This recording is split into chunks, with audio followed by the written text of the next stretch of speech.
What is happening, Internet? How's everybody doing?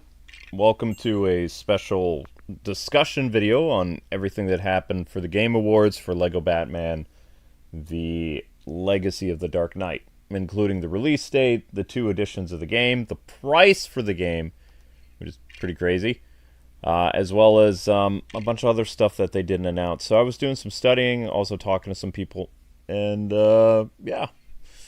So your estimated time for the stream will be, oh, I don't know, probably about an hour or so, because I'm kind of beat. The Game Awards was pretty exhausting, but not in the way that it usually is. This year, the Game Awards was actually good, which I can't believe I'm saying that, because the Game Awards has been a train wreck for 5 years. And it just feels like everything is coming together, and I'm just waiting for the plane to now crash into my house, because the game industry is healing in ways that, I mean, I knew it would gradually heal, rejecting all the activism garbage, but I didn't think it would be this rapid. Like, we've had thousands and thousands of activists fired over the past 7 or 8 months now. So many consultant agencies closed down, Japan kicking to the curb. So many people, including, they just now did I think it was like a press or board meeting that happened a couple days ago, and they were basically just torching all the modern audience garbage for ruining their games and stuff like that. So, I mean, the game industry is going back to how it was in 2015, essentially. So if somebody happened to be in a coma from 2015 to 2026... you didn't miss much. You really didn't. It was all bad dream. Even Tomb Raider is going back to normal, in a sense, So, I'm just, I don't know. I'm blown away. But let's get into the Batman stuff first and foremost. So the trailer released today. The trailer was really interesting, and it basically confirmed everything that I've been saying about LEGO Batman for months. They're incorporating aspects of all the movies and TV shows and video games and things like that. And pretty much the Batman and Robin aspect of the game is going to follow more or less what the movies did. Young Robin is Dick Grayson, obviously. And in the circus, you get to see Two-Face, which they made in Batman Forever. Two-Face was the guy who killed his parents. Not the best move by Schumacher, I'll admit, but, they're doing the same thing again. Two-Face is responsible for the Flying Graysons probably going Kaputski, and it's a bummer, but, I mean, there's not much you can do about it, Batman Forever is a beloved Batman movie to some extent. People like it. And they're going to borrow a lot of lore elements from the Schumacher films for Robin. Because, I mean, in their defense, I mean, those are the only Robin movies we've had. But, here's the kicker. At least the Robin stuff will be better than the Schumacher stuff. So it's not all that bad. More or less. It's not that bad. But, so they do the, with the Flying Grayson, you see Dick Grayson as the Acrobat. He teams up with Batman. And then later on, you see him in the sequence with Poison Ivy from the Batman and Robin movie. So, I don't know if they showed what Poison Ivy actually looks like or not. I'm not sure. But they did show the sequence where Batman and Robin are discussing something from the Batman and Robin movie. And we see Robin in a costume kind of like Chris O'Donnell's, but not like the Batman and Robin costume, like the Nightwing with the red logo and stuff like that. But it's still pretty cool to see Robin, and also the time skipping. So before I told you that most likely this was going to be an episodic thing from the beginning of Batman's career to near the end of it, and we're going to see Dick Grayson over the course of the story. He is going to mature and he's going to age, and then he is going to leave Batman's side and become Robin. Now, we don't know if another Robin is going to come in, obviously. But, I mean, it could. I don't know. But Dick Grayson, will see him grow up. And I think that's kind of cool because we've never had a Batman game that has been, you know, charted like that, where you get to see the character continually grow and change as the game goes on. With the Arkham games, you guys are mostly familiar with, where it takes place over the course of one day. Case in point, Arkham Origins, which we'll be playing on December 24th on this channel. A lot of people have been asking about that. It is a yearly tradition, and yes, we will be playing it, except this year we'll be playing on the Steam Deck, because my PS3 broke. So I lost all my DLC. I have to start all over again, which sucks, but it is what it is. So that happened. So we'll be doing that on the 24th per usual. I think it's our 6th year doing it. We started a tradition, I think in 2019 is when we started doing it. Because we were trying to do some new things, because we had a lot of sad stuff happen. Like, we didn't do Game of the Kwings for a couple years. We lost the baby. My grandpa died, and I was a wreck. Amber was a wreck. So we needed some new traditions on the channel, and that's why we started playing Arkham Origins. I'm pretty sure. So it's been a tradition that we're gonna keep going for a couple years. You know, who knows? If they ever make another Batman game at Christmas, maybe we'll replace that. But Arkham Origins is a tried and true, you know, Christmas game. So I like playing it. The audience likes it, and it's kind of a tradition on this channel. So we're gonna keep doing that. But what I like about the trailer, from what I saw, is we're gonna see a gradual aging of Robin from the time that you meet him as a child in the, you know, Haley Circus against Two-Face, and then when you see him again with Mr. Freeze and Poison Ivy. And Mr. Freeze, we did see they are doing an Arnold character, so, and I'm not upset about that, because in the confines of the Lego universe, this Mr. Freeze works great. You know, he's campy, he's fun. There'll be some dark elements, but for the most part, that is the Freeze that we're getting, and you know, I'm pretty happy with it. So yes, I love the character design for Mr. Freeze too, that we saw, and yeah, I'm on board with it. I don't know how I feel about Batgirl's design. It looks like she has a ponytail, and again, the characters will have different costumes from comic books, TV, movies, and stuff like that. I've heard from a couple people that they've confirmed that the Robin costume that you see here will be in Lego Batman Legacy of the Dark Knight. So the Traveler's Tales Robin costume will appear. It will be a skin. And the Nightwing costume from Lego Batman 1 will be a costume for Nightwing. Not sure if his hair will come back, if the weird spiky hair. But we have confirmed that the Lego Batman 1 costumes will appear in the game in some capacity.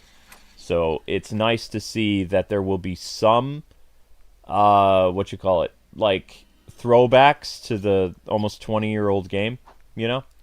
That's nice, because this game, which we're playing on Steam Deck right now, this game was fantastic in 2008, and it's nice to see that Traveler's Tales will pay some homage to the Lego Batman 1 game. I don't know if they'll bring any story elements in, but definitely be the costumes. So, the next thing I want to talk about is the costumes that have been confirmed for DLC. Some of you guys might be upset about this. Some of you won't. I think most of you will be upset over the cost of the game.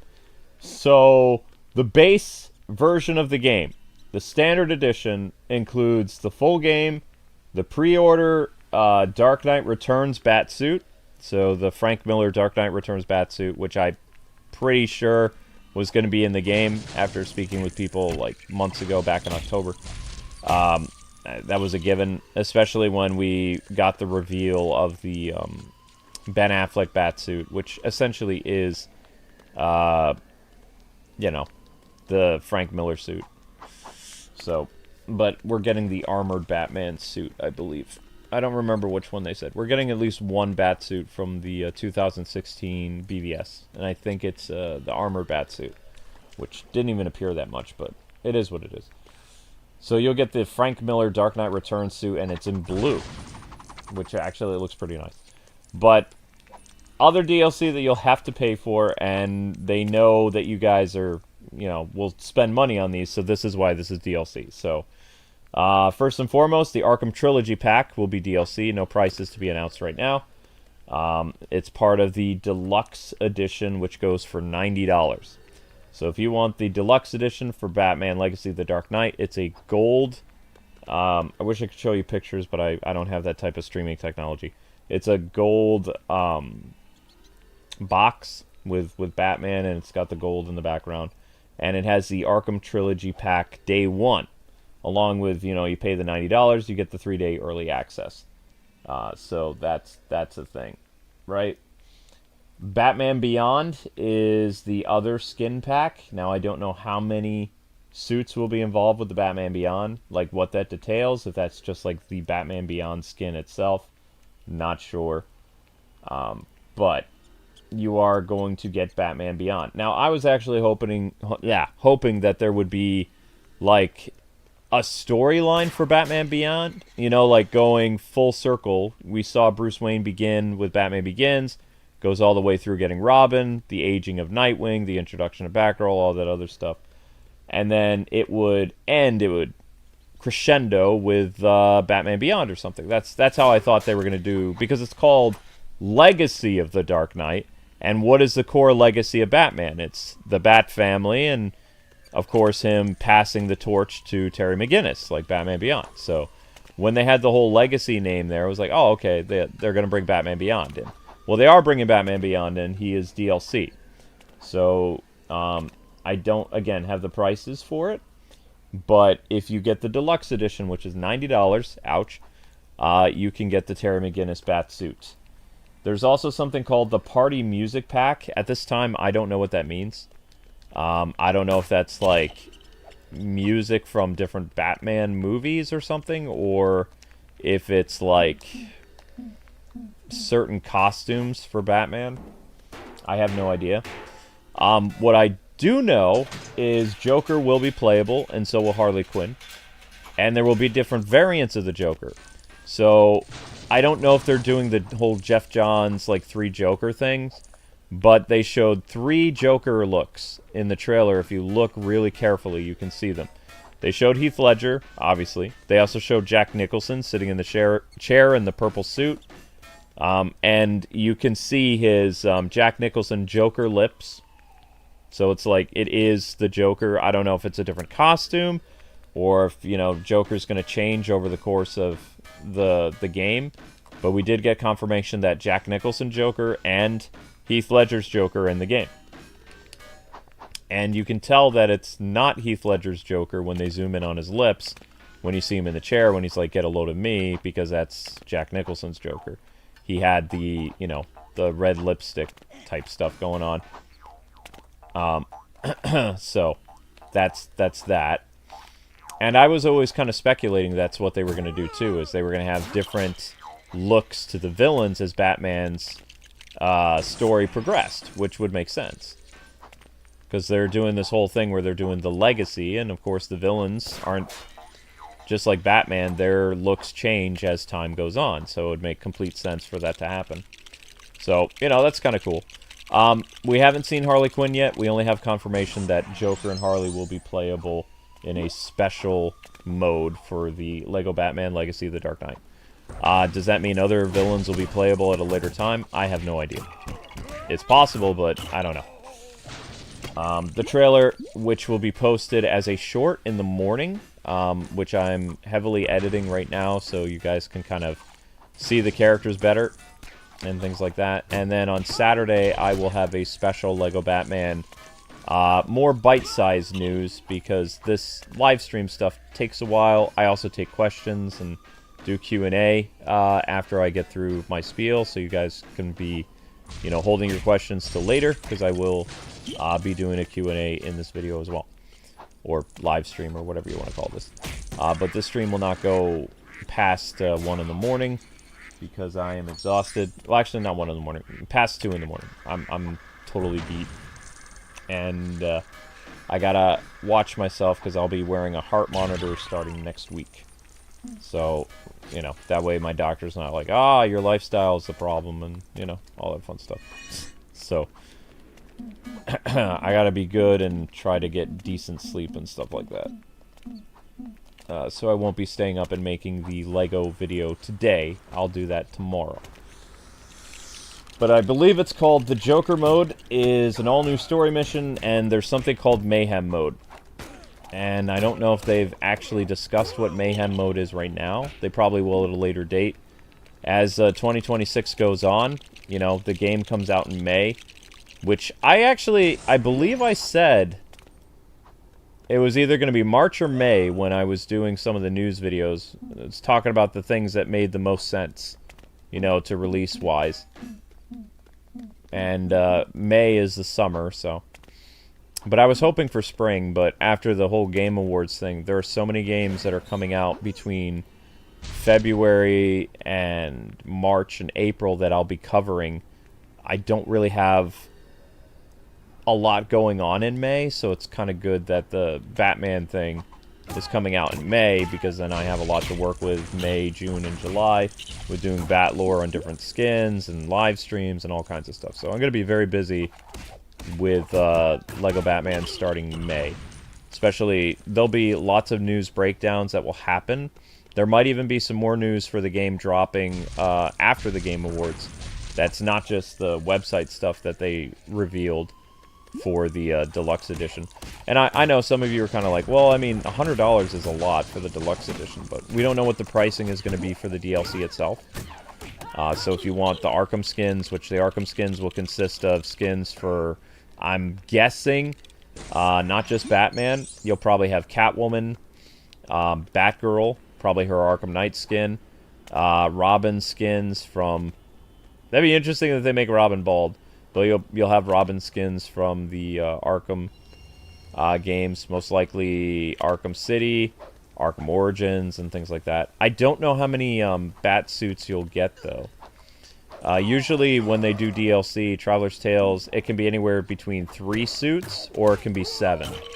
When they did the special, what was it, 75th anniversary of Batman for Lego Batman 3, I believe you got 9 suits. Something like that for like 20 bucks. So I'm mostly sure that you would get the Arkham Asylum suit, because they're calling it the Arkham Trilogy. Oh, if they're calling it Arkham Trilogy, you probably won't get Arkham Origins then. Because it's a Rocksteady stuff. They should have called it the Arkham Pack. Oh well. So I think we can scratch the whole Arkham Origins thing from the mix. So you'll get suits for Robin from Arkham City and Arkham Knight, even though he's technically still wearing the same costume from Arkham City, right? You'll get the Batgirl costume from Arkham Knight. You'll probably get the Catwoman costume from Arkham City. Joker costume probably from Arkham City or Arkham Asylum, who knows? And Harley will probably have, maybe she'll have 3 of her costumes, because she had a different costume in each of the trilogies. She had the nurse costume in Arkham Asylum. She had the biker girl costume in Arkham City. And then she had the fusion costume in Arkham Knight. So maybe they'll do that. I don't know. But it's kind of a bummer that they're listing it as the Arkham Trilogy, because then that means Arkham Origins got snubbed again. And I feel for you guys when you're like, yeah, it's messed up. So there is another part of the Mayhem collection. There's something called the Sinister Pack. I don't know what the Sinister Pack is going to be. I've been trying to talk to a couple people and ask them if they have any idea what Sinister Pack is. I'm sure like sometime in January or maybe even February they'll make more announcements. We'll probably also get more detailed gameplay. If I was Warner Brothers, because that's the only game that they have coming out next year, and with the whole buyout thing happening between either Netflix or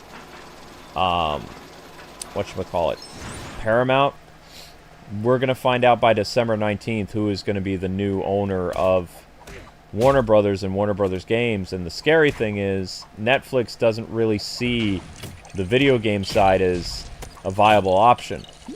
Paramount does, and Paramount has some ideas, but Netflix doesn't see Warner Brothers games as worth it because, well, reasons.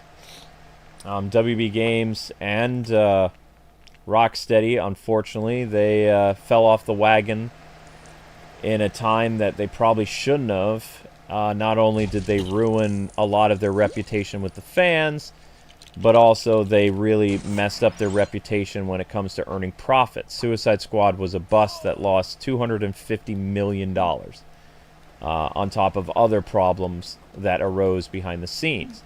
So during a buyout, that doesn't look like a very attractive thing when your game studio was known for, making bank with a lot of successful Arkham games, sidelining the game, and then chastising your audience and doing a lot of poor decision-making.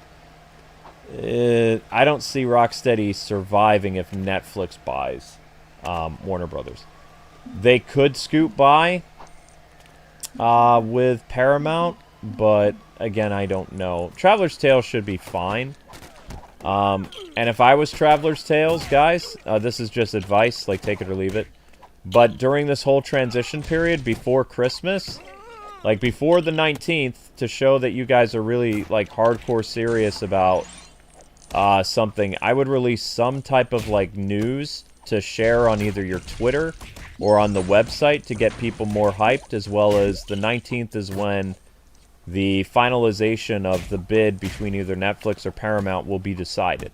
So it would be a good idea for my friends over at Traveler's Tales to do whatever they can to get people buzzing about Lego Batman, because the release date and the DLC that you announced today, that's great and everything, but you're going to need a little bit more oomph to keep, like, news trending about you, because I have a feeling by, like, December 15th or even December 16th that a lot of the trends happening on social media for Lego Batman are going to dry up. And, this is just somebody talking I know people at Traveler's Tales. I've known them for years. I think it would be a good idea for them to make some noise and give the fans, like, another bone or, like, maybe some type of reveal or something that they can do before the 19th. Because, Game Awards was great and everything, but you're going to need a little bit more gusto. Especially with, Netflix doesn't see anything of Warner Brothers games, divisions, whether it's Mortal Kombat, Lego games, Batman, anything is worth anything. So you're going to have to do something to show that you have worth. We, the fans, know you have worth, and I don't want anything to happen to you guys, so, please take my warning seriously. Because, these mergers are nasty. They really, really are. Mergers, takeovers, what do you want to call them? It can be really bad. But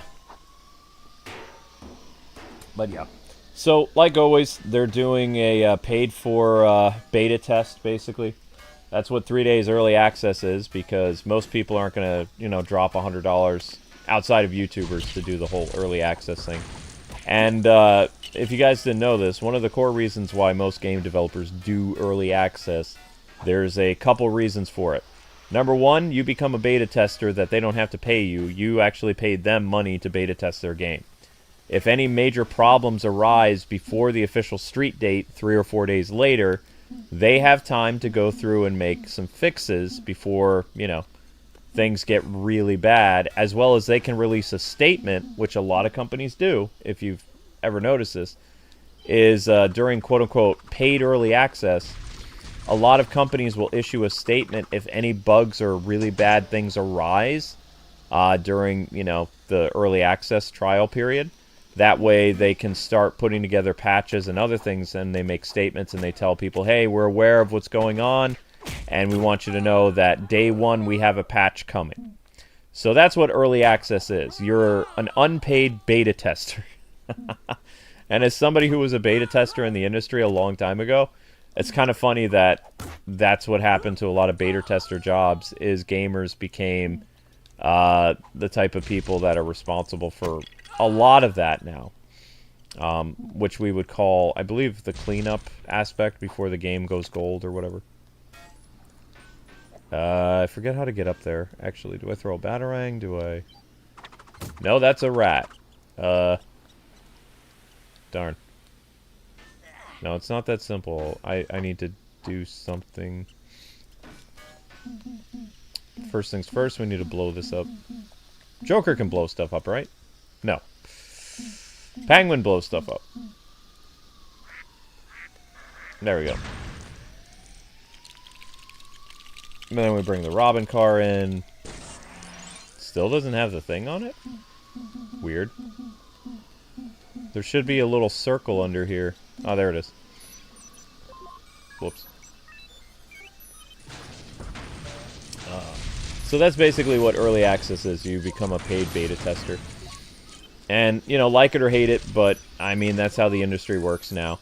I'm surprised that they're doing the $70, like, base game, but then charging, like, $90 for the deluxe edition, which, that's the one you want. Like, if I'm being completely candid with you, what you want to spend your money on is the deluxe edition just to get the Arkham stuff, to get the Batman Beyond things. The Joker and Harley, like, playable stuff will be in September, so it's not too long after May. And I'm sure they'll have other, like, little, you know, joyous things for you as time goes on. Most likely. If I was a betting man, I would think that probably every, like, 7 weeks or something like that, we'll get, like, some type of tasty news. But I hope it's more than that. I hope every 3 weeks we get a little bit more Batman news. Maybe even 4 weeks would be fine. Just to keep things fresh, you know, for people. That might be asking a lot. But again, Warner Brothers has nothing for gamers outside of the Lego Batman game. And don't get me wrong, the Lego Batman game looks phenomenal. There's a lot to like about the new Lego Batman game. But with the companies under fire from this whole merger thing, buyout, whatever you want to call it, it's deeply concerning that Warner Brothers didn't reveal... I mean, if I was them, I'll just be straight with you. If my company was in danger to build up hype, and I'm a game studio and I'm working on something, I would have had, like, somebody go up to the stage, like Ed Boon or something, and be like, hey, we don't have anything major to show you guys except for this teaser. And just show, like, some smoke and a city and flash the word Injustice 3. That's all they would need to do. And then the studios that are, like, trying to buy them out or whatever, like, they would be like, wait a second, you have an Injustice game? Well, those games were moderately successful. You gotta do stuff that gets people buzzing about your stuff. And, you know, Warner Brothers, they continue to disappoint because they just don't think about stuff. They're one of the strangest companies that I don't know how they operate. As both a retired game journalist and as a fan of DC, Warner Brothers deeply not just concerns me, but they weird me out a little bit. Like, I have no idea what they're thinking half the time. They're just kind of incompetent at their job. To an insane degree. Alright, where is Nightwing and stuff? I should be able to... Okay, there you are. Well, what were you doing way over there? Alright, come on. So, yep, that's what's going on with that. And I know, it's wishful thinking. They might not even be working on Injustice 3, but I'll let you in on a secret. Sakurai was completely blown away that Iwata-san announced that there'd be a brand new Smash Brothers game when Smash Brothers was not in development. So, when they revealed a Smash Brothers game, Sakurai had no idea. Like, Nintendo put together a trailer themselves, And then they told Sakurai that day, hey, we just announced that Smash Brothers will be coming to the Switch or something. And, you know, everybody's like, what? What's going on? I didn't, you know, this wasn't a thing. You know? At least I think it was Smash Brothers. I don't remember. Iwata did something. I can't remember if he died in 2015 or if he died in 2017. It was so long ago.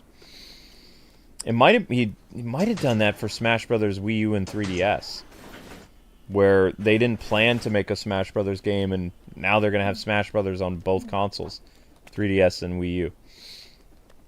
And you know, so it's not impossible for game developers to basically be like, okay, we don't technically have a plan for this, but we're just gonna announce a game that's not in development and then make the game later, especially during like the ugliness of buyouts and stuff like that.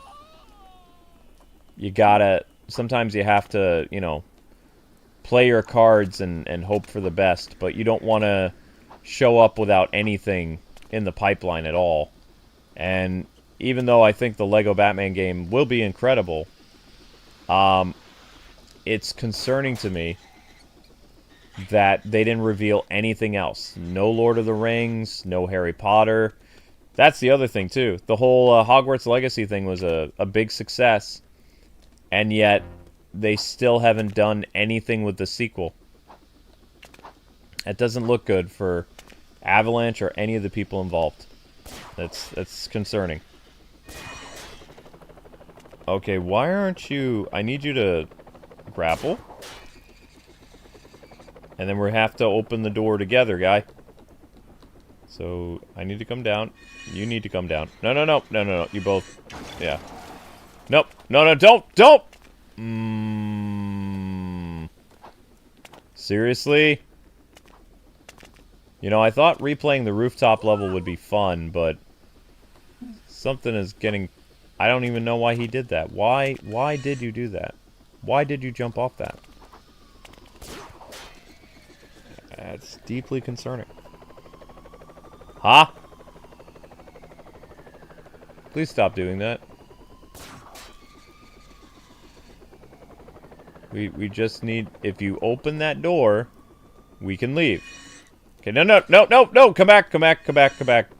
Stay here. Jump out. Thank you. Alright, now. Where are you going? Come here. I wanna end this level and do something else. Thank you. Wow. Sorry guys, I got a little distracted there. ADD moment. So, is there anything else I wanted to talk about? We saw the Catwoman gameplay for the first time. And I like her gameplay. I like what they're doing with her cat. How she uses the cat to distract people. Her core costume is the Batman Returns costume, which we already knew that was going to happen. And it looks like she's going to have some fun gameplay. Robin is going to be a relatively small character in size until he becomes Nightwing. The Nightwing character model looks great. I don't have any problems with it whatsoever. I think it looks fantastic. Looks good. They mentioned some stuff about Alfred in the Batcave, but I don't know anything about that. I do know, based on what I told you guys before, that the Batcave will be fully customizable. You saw briefly in the trailer, how many of you guys were paying attention to the different Batsuits that were on display? So that panning camera was showing you how you can change the Batsuits that are out and about. I believe they had, like, it looked like six suits were displayed. So you can fully customize that, you know, list of Batsuits to show in the Batcave, along with you can customize what Batmobile is around in the Batcave. I like what we saw with the Keaton Mobile. It looked great. We also saw a version of the 1989 Batsuit, which it doesn't look like we're going to get the Batman Returns Batsuit. We are getting the Batman 1989, which is good. And we saw the 89 Batmobile, which is also pretty cool. Because I don't believe they ever showed the 89 Batmobile prior to this. It was just speculation that it was going to be in it. They didn't show that many suits for Batman, though. which is fine. I mean, they're probably saving some stuff. What else? What else do I remember? We talked about Mr. Freeze. Ah, Roz. So, the Ra's al Ghul character model looks like he's based on his more traditional comics from the 1970s, as well as his appearance in Batman the Animated Series, which is probably my favorite version of Ra's anyway. We didn't see Poison Ivy, but her minifigure was leaked a while ago. Oops. Where's Catwoman? There she is. Hi there. So Poison Ivy's minifigure and Ben Affleck's minifigure were leaked a while ago, but we didn't see any gameplay footage of either of those. The playable characters were always going to be Batgirl, Nightwing, Robin, Catwoman, Commissioner Gordon, Batman, and am I missing anybody? And they all have unique things. Batgirl uses some type of, like, computer tech stuff. What I like about the Batgirl thing is they showed that they're doing the Firefly origin, so they're doing Batgirl Year 1. They're not doing Burnside of Batgirl, they're doing Batgirl Year 1 with Firefly. So that's cool. I like when they do that kind of stuff. I don't know... Oh yeah, Talia will be in it. So Talia will probably have her animated series costume as well. I don't know why I forgot about Talia. We haven't seen anything with Talia, so it was just like, oh yeah. So the playable characters are Batman, Commissioner Gordon, Robin, Batgirl, Talia, Catwoman, and Nightwing. That's 7 playable characters. And now we have confirmation that both Harley Quinn and Joker will be playable in some capacity, so that's 10 characters. And based on the different costumes that you get for Joker, it makes sense that, you know, he would be playable anyway. At least that's my my thoughts on that. Is there anything else I wanted to talk about from the trailer that I saw? I had the trailer queued up a while ago. Is that still there? I was looking at screenshots for stuff. Where are you? Where are you? There we go. Meow, yep, I get it, Zelda. I get it. Oh, what? That's concerning. Why did it do that? So you're saying I can't even use footage of that for my... I can use footage of that on my phone, but I can't do playback on my computer? Nope. Well, that's not good.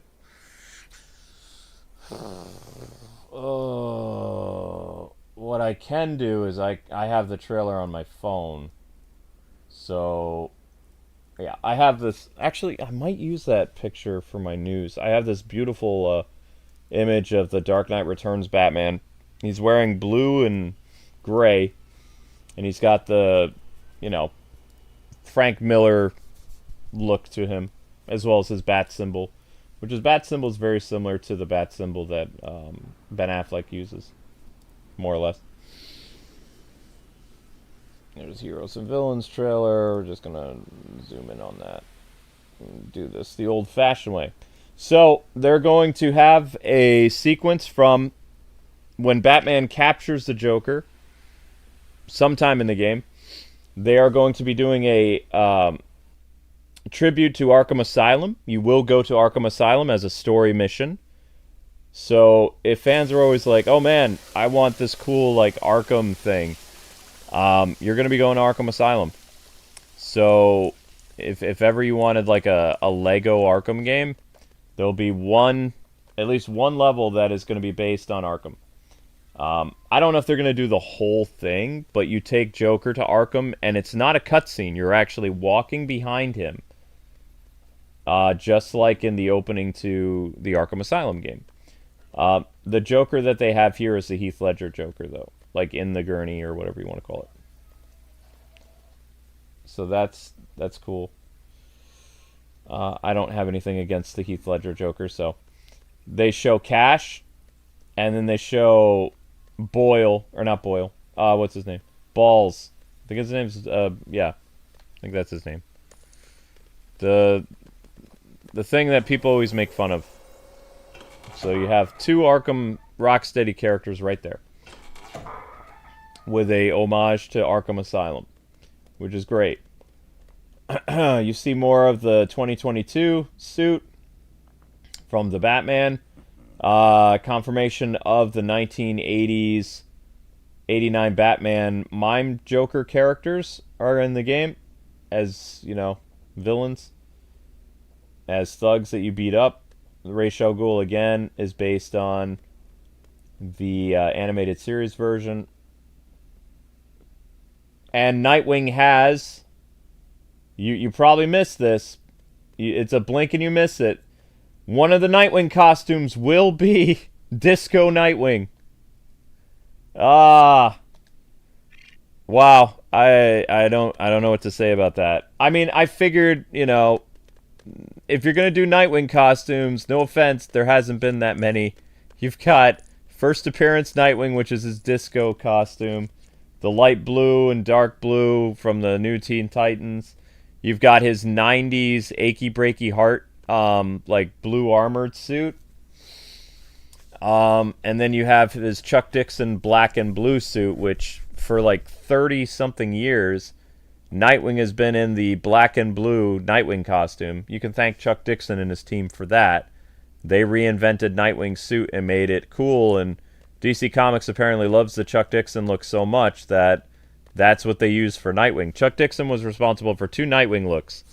The achy breaky heart, like ponytail, like armored blue and whatever.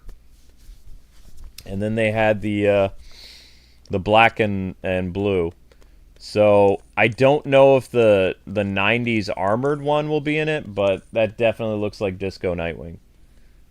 And you can see it with the tumbler. So that looks like Disco Nightwing. It doesn't look like the 90s Nightwing. One of the 90s. Keep in mind the armored Nightwing, which I think that's what we call the armored, the yellow shield. That didn't last very long in the comics. Like, not many Nightwing fans enjoyed that look for Nightwing. It was... it was...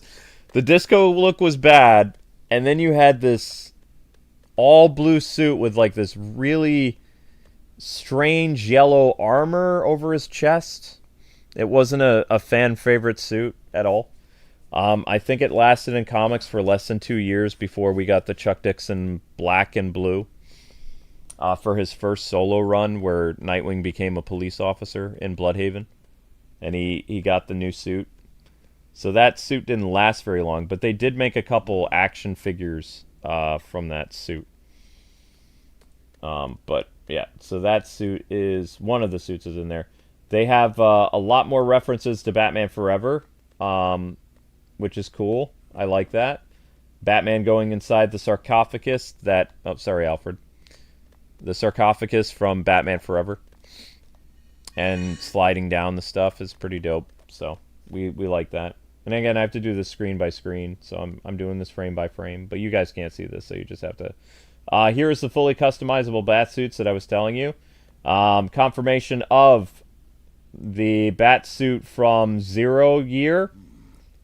New 52 Zero Year is a suit that's in the game. 1970s Batman is a suit that's in the game. These are all officially confirmed now because they're shown in this trailer. The Batman suit, which we've already seen. The Michael Keaton suit. You can customize the bat suits if you want to have them displayed. So that's cool. The 1970s bat suit looks different than the Batman Brave and the Bold suit. Batman Brave and the Bold suit has a darker blue. The 1970s bat suit that they're going with is more like... You see Batgirl's cowl here in this in the game? You see where Batgirl is? Her cowl is light blue. So they're giving you the 1970s light blue Neil Adams Batman. Which is cool. You know, it's... I thought they would put 1970s bat suit because the Neil Adams bat suit is iconic. A lot of fans like it. So it's good to see that. Zero Year is, like, interesting to me that they did that one. for the new 52 and not the armored one, but maybe there's more than one armored bat suit. I don't know. So you have the zero year. It's going to be there. And of course they have, it is officially the 1989 bat suit, and you can tell it's the 1989 bat suit because it has the very specific bat logo from the 89 bat suit, which did change by the time Batman Returns came out. But that is the official rubber bat suit with the logo on it and everything. So that's cool. That's nice that we get to see that. And it looks like he has a different all black bat suit based on his Lego Batman 2 appearance. So when we were looking at what we thought was the Keaton suit before, I think that's a Lego Batman 2 suit, like for some of those scenes, because the bat emblem on Keaton's suit, it's different than the Lego Batman 2, you know, regular traditional like 90s, 70s bat logo. And the all Batman black suit that he's wearing in the trailers previous to this one, and even in the trailer to this one, he is wearing the regular bat logo with the, you know, all black costume, like based on Lego Batman 2 and some of the minifigs. And there he is wearing the Keaton suit again, which is great. Catwoman stuff. Shrek's department store, inside Shrek's department store. Here we go. This is what I was talking about before. We have the Jack Nicholson Joker sitting in the chair. His hair is slicked back after being Red Hood 1. It is not the same hair that Heath Ledger has. He's wearing an all-purple suit. He has pink or red lipstick. The circus. The circus is different. They're showing Robin here in the circus image, and the bat suit that they are showing is not the Sonar suit. They're showing, for whatever reason, they wanted to let us see what George Clooney's bat suit looked like in action.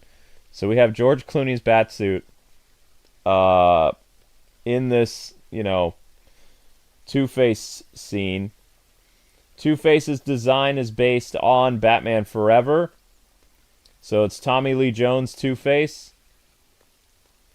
Why, I don't know, but okay.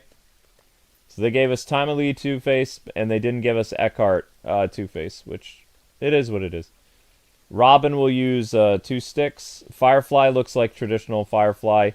It looks like he's inside of either a theater or he's attacking people inside of a museum.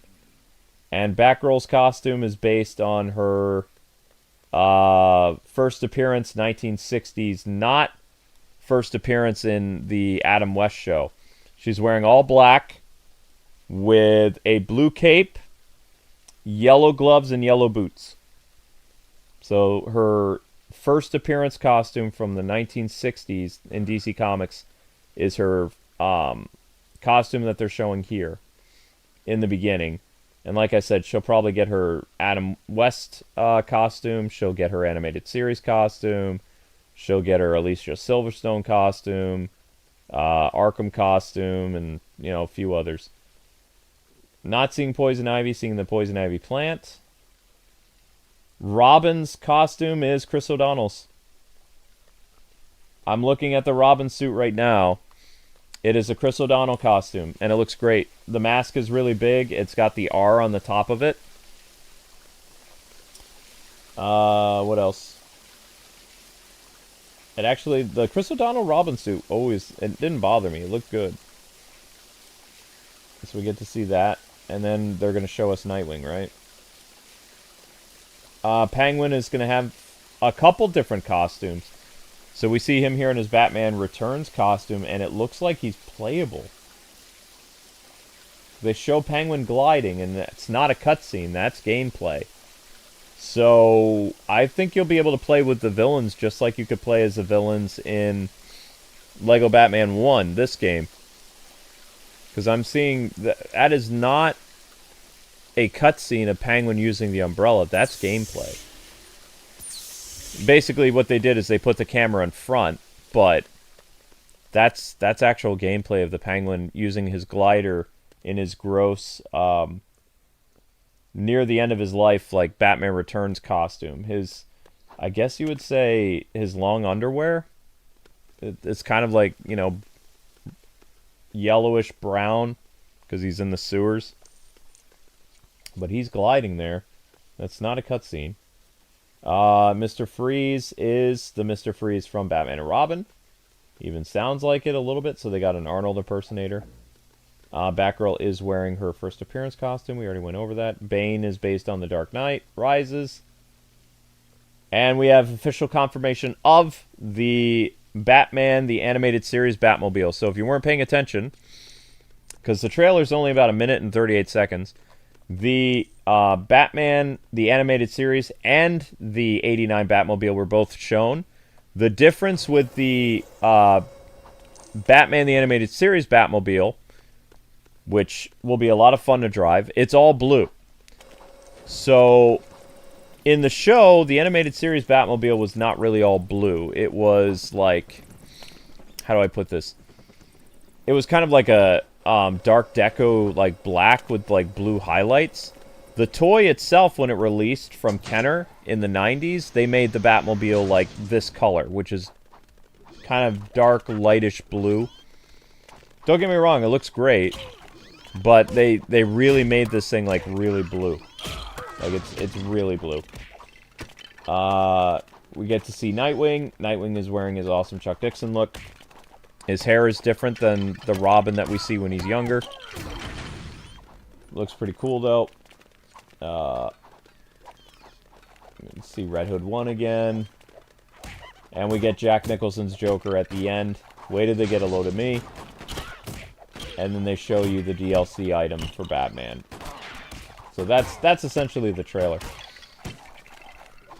And I think that's everything else I had to talk about. So what I'll do now is I'll open up the floor and we can discuss some stuff real quick, and then we'll end the stream. And like I said, I'll have a proper bite-sized news video, like a 10-minute video by Saturday. Saturday will be the day for that. We're just all going to hang out here because I can just answer some of your questions, and then I'm going to get to bed so I don't have to be up too late.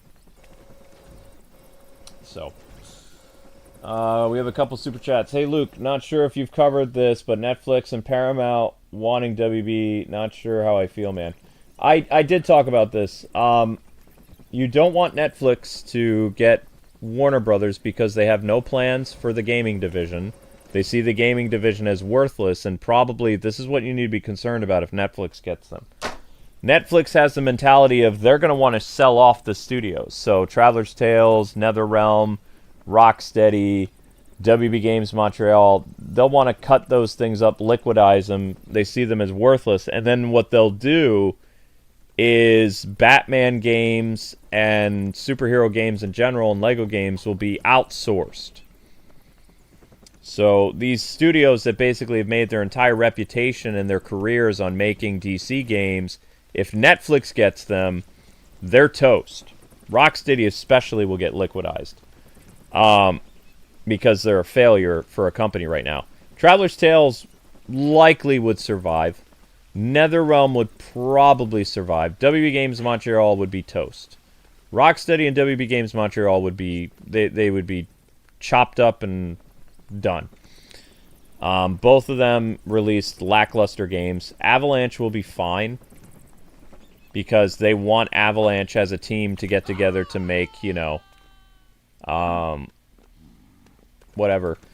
Camouflage, I don't know what would happen to Camouflage, but they're not owned by Warner Brothers. They were outsourced. They work for Facebook, so Camouflage should be fine. But yeah, Netflix would get rid of their gaming division. They see it as worthless. Paramount doesn't see the gaming division as worthless, so that's good.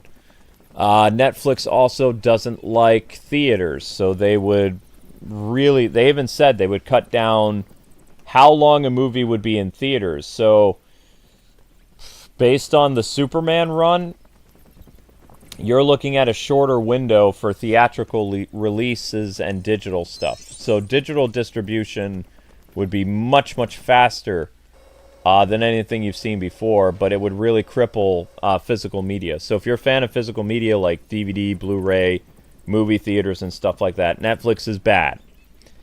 The argument that Paramount is bad because of political reasons, well, I hate to tell you this, but both Netflix and Paramount, they sponsor the political parties that they like, and Paramount gives to both parties.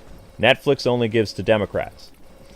And it shouldn't really matter who they're giving money to, because I could make a whole argument that Netflix sponsors terrorism and pedophiles. You know? So, I mean, it doesn't really matter. Also, Paramount owns South Park. And the entire time that they've had South Park, they've never changed South Park. South Park is South Park. It's just Paramount owns them. So a lot of the arguments that I've seen online with people worried about Skydance, aka Paramount, is not justified. The only difference between them and Netflix is super woke. They don't care about profits, and they don't care about their customers. And Paramount likes to respect the creators, work with them as much as possible, and they're an old school company. If your ratings suck, you get canceled. That's pretty much how they do things. They even helped fit the bill for the Frasier show for 2 years, for the reimagining of Frasier, but when Frasier didn't hit the numbers, they canceled it. They're old school. So you kind of want a company like that running Warner Brothers. You don't want Netflix. Netflix is a bad deal. Okay? So that educates you on the whole thing between Netflix and Paramount. Are there any like actual Lego Batman questions that have nothing to do with the merger between Warner Brothers? Because we won't know what's going to happen with that until the 19th of December anyway. Will you do lore videos of skins again? Yes. Lore videos will be happening for Lego Batman Legacy of the Dark Knight starting in May. With probably... I haven't decided what skin it's going to be yet. We'll see. Maybe I'll do a homage to Batman the Animated Series or something like that as a lore video as my first video. Or it'll probably be maybe Batman Beyond since it's DLC. It's always good to do a lore video based on DLC first. Because people are searching for DLC. That's usually how I do things. So it'll probably be either Arkham lore DLC or Batman Beyond DLC for the very first skin lore video. Which would be about 10 minutes long or something.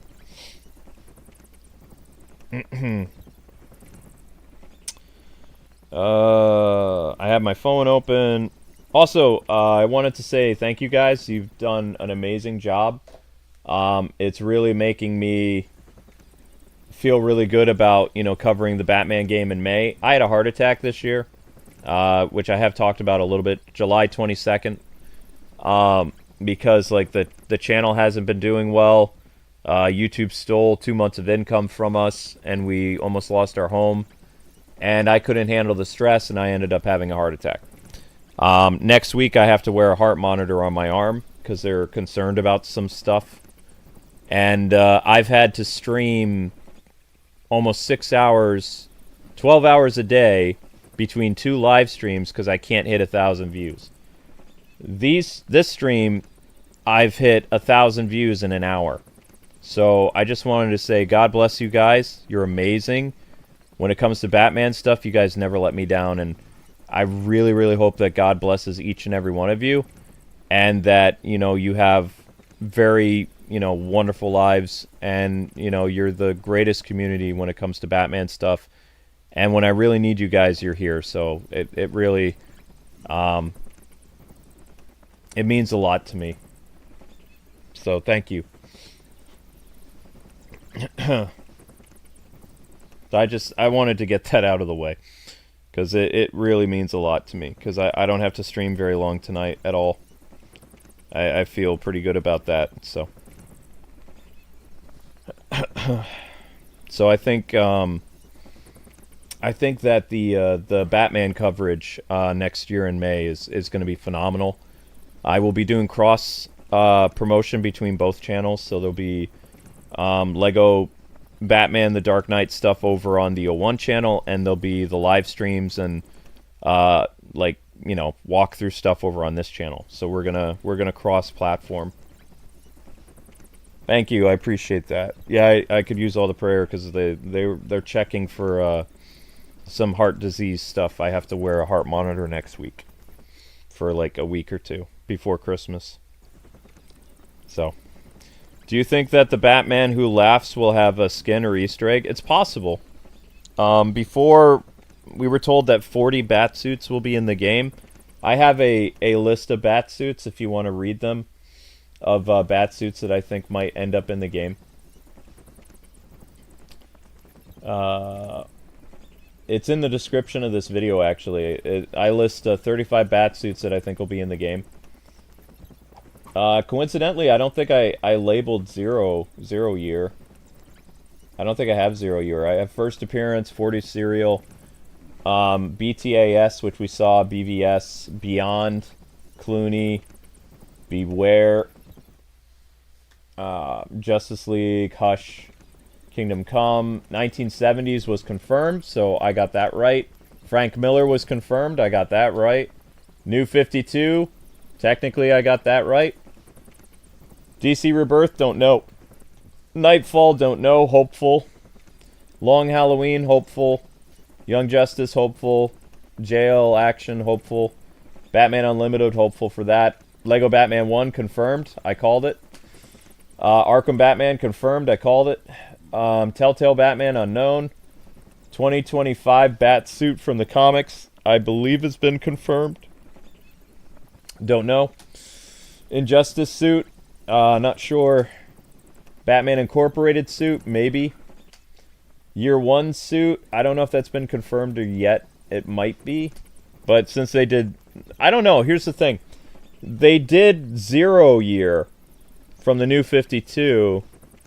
So why would they do year 1 from Frank Miller? That I don't know. Earth 2 suit, I said might happen. Hasn't been confirmed yet. It's just speculation. Flashpoint suit, I said be kind of cool. Absolute Batman has not been confirmed, but I think that's a given. That'll probably be DLC. Death Metal, possible. New DCU, don't know. I mean, if they continue to add content in this game, like they said, for a couple years, like into 2027, maybe we'd get the new Batman movie suit. The Batman 04, I don't know, but they said I believe the 2004, the Batman Batmobile is in this game. Not this game. When I mean this game, I'm talking about the upcoming game. This is just backdrop. This is nothing to get.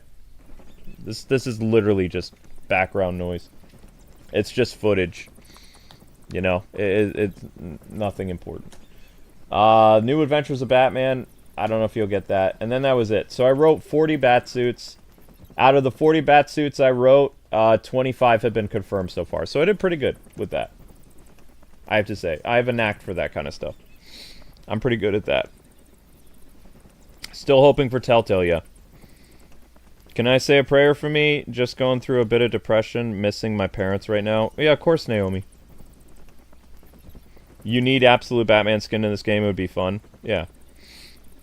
Do you think we can see more comic suits for Batgirl and Robin? There aren't that many comic suits. I think I can count on my hands how many Robin... You want me to try to guess? Okay, here we go.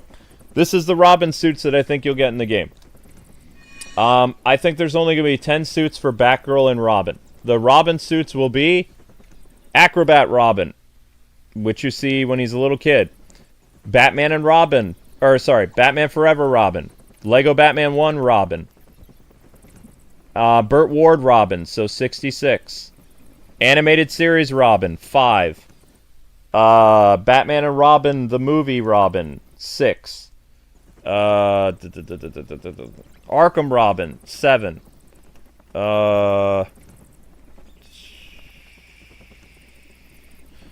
Probably Earth 2 Robin with the yellow pants, 8. New 52 Robin, 9. DC Rebirth Robin, 10. So there you go. That's probably the 10 Robin suits you're going to have. Now for Batgirl, Batgirl will be her first appearance suit, which we saw in the game, which is all black with yellow boots and yellow gloves and a blue cape and a black mask. That's her first appearance. Then her 1966 Batman TV show costume. That's 2. Batman the Animated Series, 1 of them. That would be 3. Alicia Silverstone Batgirl would be 4. Burnside Batgirl would be 5. Arkham Batgirl would be 6. DC Rebirth Batgirl would be 7. They'll probably do either Thrill Killer Batgirl. The Lego Batman movie Batgirl would probably get a costume. And Lego Batman 1 Batgirl costume. So that's 10. I don't think you're going to get more than 10 costumes for Robin, Nightwing, and Batgirl. Batman will have the most costumes. Commissioner Gordon will have 10. Catwoman will probably have 10. Talia will have 10.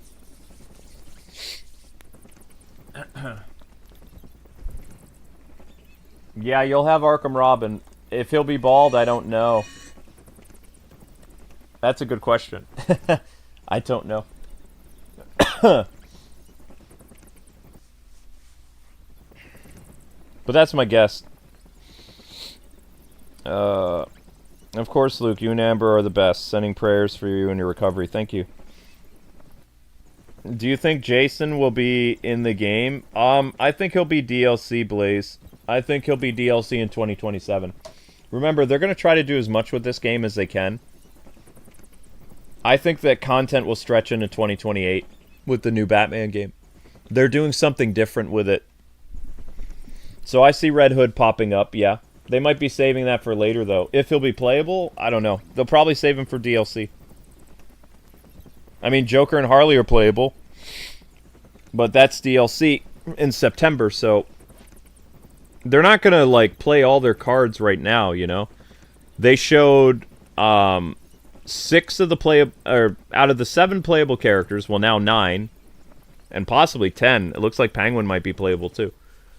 Out of the 10 playable characters, they showed Batgirl in the trailer, Robin, Nightwing, Batman, Commissioner Gordon, and Catwoman. They didn't show Talia.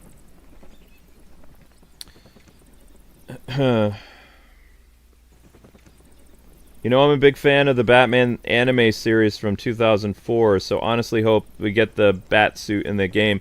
You might, because supposedly we're getting the Batman Batmobile, which would probably be the first one, the Roadster, not the later season one. Because for Batman the Animated Series, they gave us the Batman Animated Series Batmobile. Like the good animation one, not the Justice League and New Adventures. Who's a villain you'd want to see in LB4 that was not revealed yet? Condiment King. I like Condiment King, he's funny. Killer Croc would be, but you could probably do Killer Croc. Clayface.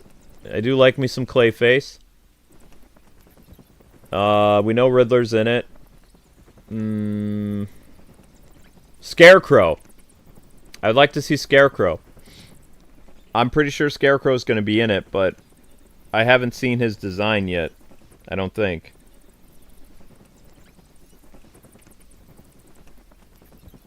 You'd love to play as your childhood Batman, which is the 2004 Batman. Yep. You want Teen Titans Robin, but I doubt it. I mean, Teen Titans Robin is very similar to the animated series Robin suit. The only difference is he has the steel toe boots. Look at Teen Titans Robin and compare it to Robin from the animated series. It's pretty much the same suit. There's no reason to really do it. In fact, you could even argue that the Lego Batman 1 Robin suit is similar to that.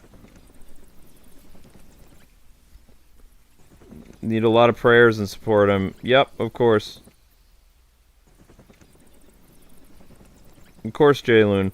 Did you watch the Lego Batman 4 trailer, K-Wing? Of course I did. I'm going to have a video up about it on Saturday. How could you do Jason Todd in a Lego game since his story is too dark for an E-rated Lego game? Jason Todd has appeared in several Lego Batman games. They did an abridged version of his story. He's appeared before. Did you see the voice actors for Injustice 2 saying Injustice 3 is happening? Is it true? When do you think Injustice 3 will be announced and released? I have no idea. With the thing happening with Warner being, sold to either Paramount or Netflix, NetherRealms might not even be under the Warner Brothers umbrella. I don't even know if they could survive without Warner Brothers. Maybe they could. But, I mean, you have to remember that Warner Brothers owns Mortal Kombat. Williams and Midway don't own Mortal Kombat. Mortal Kombat is a Warner Brothers property. They bought Mortal Kombat in NetherRealm, 12, 13 years ago? Something like that. Midway was a completely separate company, and then Warner Brothers bought their entire catalog when Midway went out of business. Midway Williams, or whatever it's called. Williams Midway. So the Warner Brothers owns a lot of Midway intellectual properties, including Mortal Kombat. Which is why, if you're wondering, like, certain Midway games haven't come back, it's because Warner Brothers owns the IPs and they're not doing anything with it. Which is annoying. You really think Mustard Man, whatever he calls himself, will show up? Yes, I do. Scarface. Do you think the Lego Group, Newhouse Game Studios will make licensed Lego games like Marvel, Disney, etc.? Probably. Not looking forward to collecting all of Eddie's Riddler trophies and solving all his Riddler challenges. He's not going to have that many... They're not doing a full-blown Arkham, like, Riddler trophy thing. The Riddler stuff is going to be different. There will be some throwbacks to Arkham with, like, Riddler trophies, but it's going to be different. Nothing to worry about too much. Zero-year Batman and 1939 Batman are similar, but they're included both. They could include BTS and Teen Titans Robin. You're right, they could. If you're in charge of Warner Brothers, what changes would you make? I would get rid of WB Games Montreal and Rocksteady and create a brand new studio that their entire job was to make Batman games. I would take all the best talent from those studios and only keep the good, talented ones. And their job would be to make Batman games. I would also want to experiment with mostly the gaming division. The movie division, they know what they're doing. I would bring back the Snyderverse on Netflix or something. Or I'd make a Snyderverse Batman game and bring Ben Affleck back to voice Batman. Probably. That'd be about it. But I would also... We would have a new DC game every other year. Either 2D or 3D, no excuses. So, one year we'd have like a Arkham Batman game. The next year we would have like a arcade beat-em-up. Because there's a lot of... The arcade beat-em-up trend is going to last for another like 4 years. That'll go until like 2028. And everybody and their mom is going to make a beat-em-up arcade game. DC won't because DC's dumb. But I would make one. I would make it based after probably the Justice League animated series, but without Batman, it's hard. So I'd have to recast the Batman actor, or just make a inspired version of... Okay, this would be fun. I would make a beat-em-up game based on the style of X-Men Pride of the X-Men, and I would make it based after the final version of the Super Friends, and get actors who sounded like that cast. It was known as the Superpowers team, so Darkseid would be the big bad. It would use the art style that Neil Adams and all those other guys were using back in the day, in the 70s. So it has that really nice, like, super heroic look to it. And that would be a 2D beat-em-up that would have nothing to do with the Justice League, the animated series. But I would probably bring back some Justice League alumni to voice the characters, but get a new Batman actor that would sound similar to like Adam West or the Batman from the 70s. Something like that. I think that'd be kind of fun. It would be hard to do the Justice League with Kevin gone, though. Like, that's the problem. He was so iconic that it's impossible to replace him. I think a Batman Ben Affleck game would be the best way to continue the Snyderverse. Yeah, I agree. Since EA exclusive licensing deal with the Simpsons game has expired, do you think that we will likely get a new Simpsons game in the future? Maybe. It's not really Batman related, but it's possible. Including the dynamic trio and Arkham Knight, Selena Kyle, and Tim Drake returns. What do you think we're getting a sequel to Arkham Shadow? I don't know. That's between Camouflage, Facebook, and Warner Brothers. And here's the scary thing, okay? The problem with mergers and buyouts, any game that's in development that has not been revealed will get canceled. So, if they're not far along in development with the Arkham game that Rocksteady is supposedly doing, or the Arkham game that Camouflage is doing, if they don't have something proper to show the new buyers, they're toast. And think about all the games that were canceled when Discovery bought Warner Brothers. The Wonder Woman game. Well, the Wonder Woman game fell off the rails, and, you know, Zaslav canceled that because that game was way different than what it was supposed to be. It was like another Suicide Squad narrative nonsense. And they canceled it, which is actually probably a good thing because it would have ruined Wonder Woman for decades, as opposed to the cool version of Wonder Woman that we saw when they first revealed the game at DC Nation. There was an entirely different team that was working on it during the reveal at DC Nation, and unfortunately the crazy people got a hold of Wonder Woman, and that's why it got killed. It's because it was non-salvageable from what I hear. If something is non-salvageable, that's bad. They couldn't save it. It'd be too expensive to try to save it. It got so ruined, which is a bummer. Killer Moth and Ratcatcher would be cool, yeah. Yeah. A Flash video game with Arkham-style combat would be interesting, yeah, I would agree. You could reuse lines from JOU for Kevin Conroy in a fighting game. You could, Nolan, yeah. You just have to ask his family's permission. I wouldn't want them to AI Kevin. Do you think Lego Batman 4 will have suit power-ups? No. The demolition suit, the sonar suit, no. Nope, there are no suit power-ups. There are character-specific moves that are based on the character you play as. Wearing different suits is just purely cosmetic. It's like wearing a skin in Fortnite, it doesn't matter. Or, rather, it's like wearing a skin in Arkham, it doesn't do anything. It's just a skin. No Mark Hamill in what? Mark Hamill's not in this Lego game. He retired. Someone else is playing the Joker now. What franchise do you think Traveler's Tales will make a Lego game based on next? Probably Lord of the Rings. Maybe.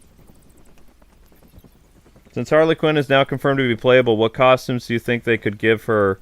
Or would they only just give her one costume? She'll probably have 10 costumes if she's playable. We can try to do Harley real quick. Let's see if I can do this. Harley Quinn costumes. 10 Harley Quinn costumes. There aren't that many.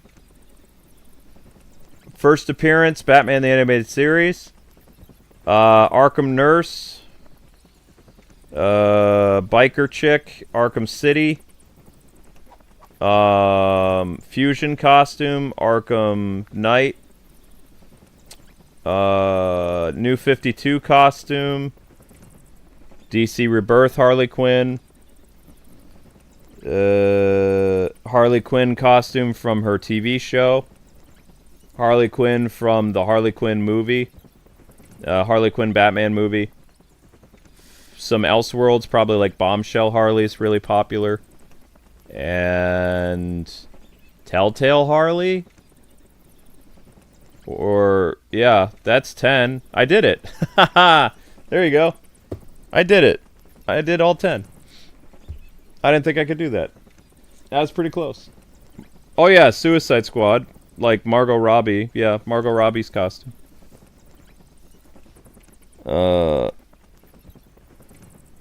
Without Mark Hamill, or without Kevin, Mark Hamill has no punchline. Yep.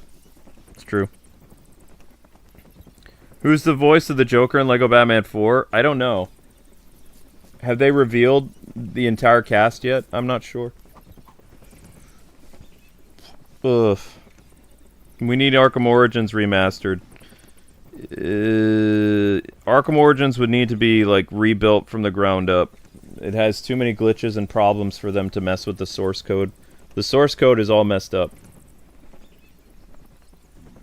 Remastering that would bring back all the problems, even, like, more so. They would have to... It would have to be a reimagining of Arkham Origins. They'd have to build the game from scratch, using all the voiceover and stuff again. Because the game has so many problems under the surface.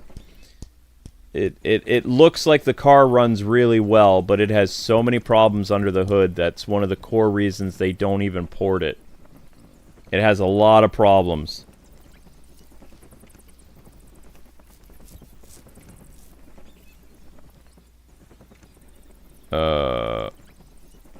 It's been 3 years since the Peacemaker season finale. It has? Huh. Really? Origins would need a new soundtrack as well. Yeah.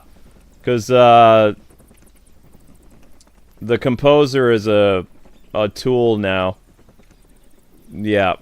You'd have to get a new composer because Christopher Drake or whatever his name is, he don't play nice with Warner Brothers anymore.